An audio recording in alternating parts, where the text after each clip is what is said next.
Dana, looks like that sun could be bringing us some warmth.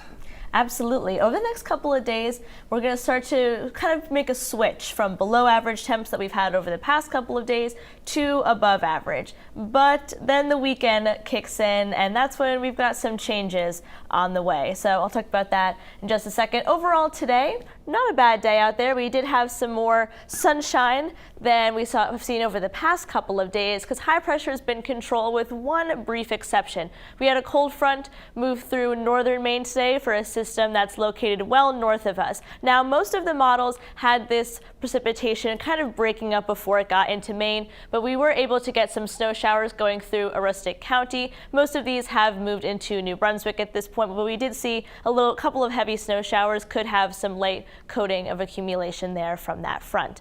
Now, by the time we get into tomorrow, though, that front will be a distant memory because overnight tonight we'll have some extra cloud cover that's going to put us on either side of freezing, which is a little bit warmer than we've had over the past couple of nights. And then as we get into tomorrow, that's when high pressure is really going to be in control, and we're going to really see it in terms of our temperatures. I think even southern coastal Maine could get into the 60s on Friday. Most of us, though, are going to be in the upper 40s to mid 50s. But once we get into Saturday, that's when a system is going to come through that's going to switch our pattern back to the way it was at the beginning of this week, and temperatures are really going to dive back down to below average. Monday, highs probably won't get out of the 30s in most spots.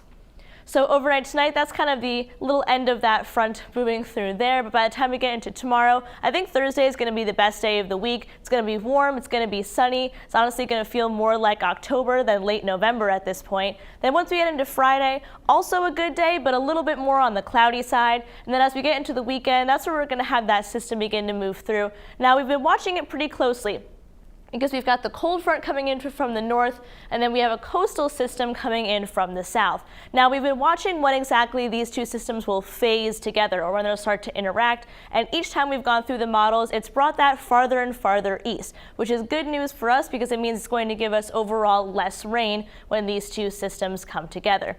Now, the European model has a deeper low here, so we would see more rain in this scenario, whereas the American model, the low is much farther offshore, so we wouldn't see as much precipitation. Right now, I think the European model is probably best in line here, but most people are going to see between half an inch to an inch of rain from this system, which is a lot different than what we were talking about over the past couple of days, where we would have seen a couple inches of rain.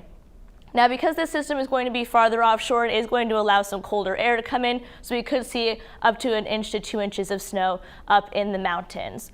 We got that small craft advisory up for some gusty winds.